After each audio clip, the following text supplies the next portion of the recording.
జై శ్రీరామ్. నమస్కారం అండి.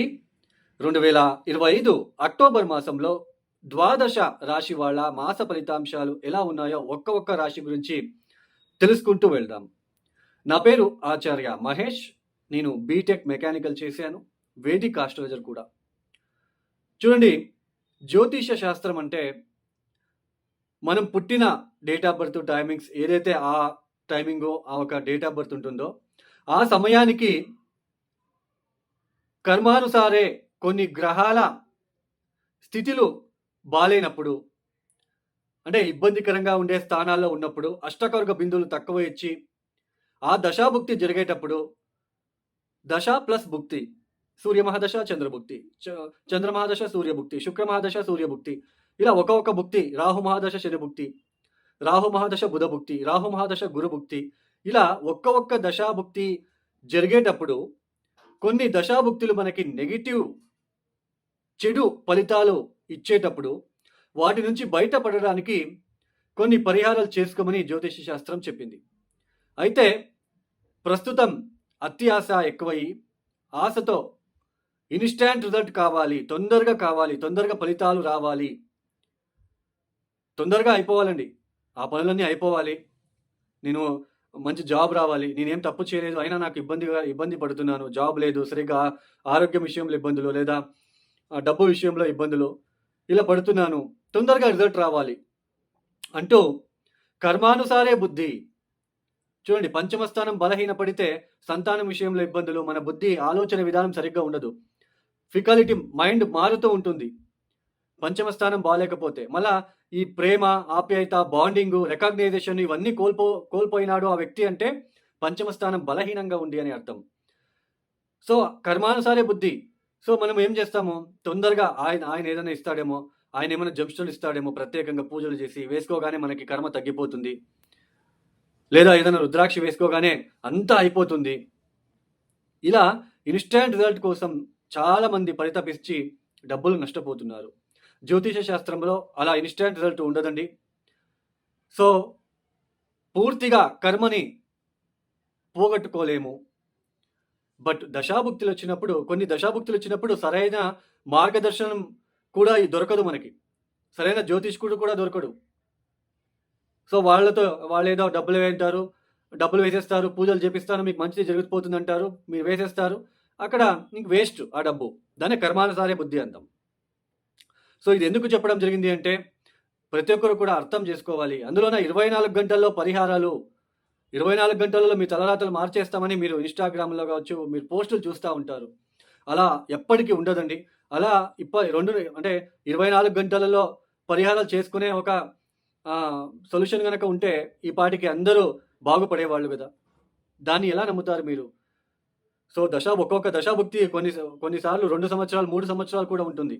శని మహాదశ, గురు మహాదశ 16 సంవత్సరాలు ఉంటుంది. చూడండి, ఇట్లాంటి దశాభుక్తులు వచ్చినప్పుడు మనము వాటికి సంబంధించిన పరిహారాలు చేసుకుంటేనే దాని నుంచి బయటపడతాము. దీన్ని అర్థం చేసుకోవాలి. ఎక్కువ డబ్బులు నష్టపోకండి. సో కొన్ని చిన్న పరిహారాలు చాలా ఉన్నాయి. ఓం నమ శివాయ శివ పంచాక్షరి మంత్రం కనుక మీరు ఒక రోజు 1008 సార్లు చదువుకుంటే చాలు, ఒక సంవత్సరం 2 సంవత్సరాలు చేసుకుంటే చాలు. దానికన్నా సొల్యూషన్ ఎక్కడా దొరకదు. అర్థం చేసుకోండి. ఇక ఈ ఒక మాసంలో గ్రహ సంచారం మనం తెలుసుకున్నట్లు కనుక అయితే చూడండి, ముఖ్యంగా రాహు కుంభంలో సంచారం, శని మీనరాశిలో సంచారం, గురు మిథున రాశిలో సంచారం. అయితే ఆయన అక్టోబర్ 18వ తేదీ నుంచి కర్కాటక రాశిలోకి వచ్చి సంచారాన్ని ప్రారంభం చేస్తున్నారు. అతిచార మార్గంలో తొందరగా వచ్చేస్తున్నారు. అక్కడ ఉండి ఒక 2 months తర్వాత మళ్ళీ వెనక్కి వక్రించి మిథున రాశికి వెళ్తున్నాడు. కేతు సింహరాశిలో సంచారం, సూర్యుడు అక్టోబర్ 17 వరకు కన్యా రాశిలో సంచారం, తదుపరి తులారాశిలో సంచారం. బుధుడు ఈ మాసంలో 2 రాశుల్ని మారుతున్నారు. అక్టోబర్ 3వ తేదీ తర్వాత తులారాశి, అక్టోబర్ 24వ తేదీ తర్వాత వృశ్చిక రాశిలోకి వెళ్లి సంచారాన్ని ప్రారంభం చేస్తున్నారు. శుక్రుడు అక్టోబర్ 9వ తేదీ వరకు సింహంలో సంచారం, తదుపరి కన్యా రాశిలో సంచారం. అలానే కుజుడు ఈ మాసంలో చివరి వరకు అక్టోబర్ 27వ తేదీ వరకు తులారాశిలో సంచారం, తదుపరి వృశ్చిక రాశిలో సంచారాన్ని చేయబోతున్నారు. ఈ గ్రహ సంచారం రీత్యా ద్వాదశ రాశి వాళ్ళకి 2025 అక్టోబర్ మాసంలో మేషరాశి వాళ్ళకి, ఈ మేషరాశి వాళ్ళకి ఈ ఒక మాసంలో మిశ్ర ఫలితాలే గోచరిస్తున్నాయి. పంచమాధిపతి సూర్యుడు 6వ స్థానంలో అక్టోబర్ 17 వరకు సంచారం చేస్తున్నారు. 6వ స్థానంలో సూర్యుడు కూర్చున్నాడు. 12వ స్థానంలో శని. ఇద్దరు కూడా పరస్పర దృష్టి. అందులోన పంచమ స్థానంలో మీకు కేతు మరియు శుక్రుడు కూడా మొదటి వారం వరకు శుక్రుడు సంచారం మీకు జరుగుతూ ఉంది. ముఖ్యంగా లేనిపోని అనవసరమైన ఆలోచన పెరుగుతూ ఉంటుంది.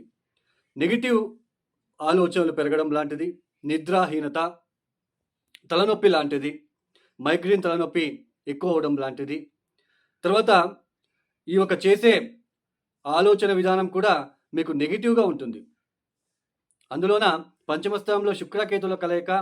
ఇది కొంచెం రికగ్నైజేషన్‌కి దెబ్బ వచ్చే ఆస్కారాలు, సోషల్ మీడియాలో పరిచయమయ్యే వ్యక్తుల నుంచి ఇబ్బందులు, అలానే ఈ యొక్క ఆ రికగ్నైజేషను, ఆ బాండింగు, ఆ లవ్ రిలేషన్‌షిప్ ఏదైతే ఉంటుందో భార్యాభర్తల మధ్య కావచ్చు, లేదా ప్రేమికులు కావచ్చు, వాళ్ళకి ఇబ్బందులు వచ్చే సూచనలు. ఇలా కొంచెం మేషరాశి వాళ్ళకి కొంచెం నెగటివిటీ ఉండబోతున్నది. అందులోన అర్ధాష్టమ గురువు, చతుర్థ స్థానంలో గురువు వచ్చినప్పుడు మానసిక ప్రశాంతత తగ్గడం లాంటిది, లేదా మనసులో ఏదో ఒకటి ఆలోచన లాంటిది, మూడీగా ఉండడం లాంటిది. అలానే ఈ సమయంలో మేషరాశి వాళ్ళకి స్థాన బదిలీలు ఉంటాయండి. అది ఇల్లు కావచ్చు, ఇల్లు మార్పిడి కావచ్చు, అలానే ఉద్యోగ మార్పిడి చేసే వాళ్ళకి కూడా ఉద్యోగ మార్పిడి అయ్యే సూచనలు. ఇలా స్థాన బదిలీ సూచనలు, ఒక చోటు నుంచి ఇంకొక చాటికి వెళ్ళే ఆస్కారాలు, ఉద్యోగంలో ఎక్కువ పని భారం పెరగడం లాంటిది, మాతృ సౌఖ్యానికి హాని, విద్యార్థుల చదువుల పట్ల అశ్రద్ధ చూపించడం లాంటిది. ఇలా కొంచెం నెగటివిటీ ఎక్కువగా కనిపిస్తూ ఉంటుంది. అయితే కొంచెం ఇల్లు కొనుగోలు చేయాలనుకున్న వాళ్ళు, కొత్త ఇంటికి మారాలనుకున్న వాళ్ళు, ఏదైనా సైట్ కొనుగోలు చేయాలనుకున్న వాళ్ళు, లేదా వెహికల్ కొనుగోలు చేయాలనుకున్న వాళ్ళకి ఇది కొంచెం కలిసి వచ్చే సూచనలు ఉంటాయి. సో పంచమా స్థానంలో శుక్రకేతువులు, పంచమాధిపతి 6వ స్థానంలో. ఇది కొంచెం మెంటల్ డిస్టర్బెన్సెస్, పని భారం పెరిగే సూచనలు. అంటే జాబ్‌లో ఒత్తిడి పెరుగుతూ ఉంటుంది. సో ఇంకా ఎక్స్‌ట్రా ప్రాజెక్ట్ మీ చేతులకి రావడము, ఇట్లా కొంచెం నెగటివిటీ ఎక్కువగా కనిపించే ఆస్కారాలు మనకి ఉంటాయండి. ఓవరాల్‌గా మేషరాశి వాళ్ళకి ఇది అంతా సానుకూల ఫలితాలిచ్చే పీరియడ్ అయితే కాదు. కొంచెం స్ట్రెస్సు ఎక్కువగా మీకు కనిపిస్తూ ఉంటుంది. అలానే ఈ యొక్క రైతులకి కావచ్చు, అలానే ఈ రిసర్చ్ ఓరియెంటెడ్ కావచ్చు, డాక్టర్స్ కావచ్చు, సాఫ్ట్‌వేర్ రంగంలో వర్క్ చేసే వాళ్ళకి కూడా కొంచెం మిశ్ర ఫలితాలే ఎక్కువగా గోచరిస్తూ ఉన్నాయండి. ఆర్థిక విషయాల్లో కూడా కొంచెం ఇబ్బందికరంగా ఉండే ఆస్కారాలు ఎక్కువగా కనిపిస్తూ ఉంటాయి. కొంచెం జాగ్రత్తలు పాటిస్తే మంచిది. ఈ మేషరాశి వాళ్ళు తప్పనిసరిగా చూడండి, ప్రతిరోజు సూర్యుడికి అర్ఘ్యం ఇవ్వడము, ఆదిత్య హృదయము, సూర్య అష్టకం చదువుకోవడము, అలానే దక్షిణామూర్తి స్తోత్రాలు పఠించండి. ఎక్కువ శివుడిని ఆరాధించండి. ఇక ఈ వీడియో మీకు నచ్చితే లైక్ చేయండి, షేర్ చేయండి, సబ్స్క్రైబ్ చేసుకోండి. మరియు ఎవరికైనా ఆస్ట్రాలజీ కన్సల్టేషన్ కావాలనుకున్న వాళ్ళు డిస్ప్లే అవుతున్న నంబర్కి నేరుగా కాల్ చేయండి. సర్వేజనం సుఖినో భవంతు. ధన్యవాదములు. జై శ్రీరామ్.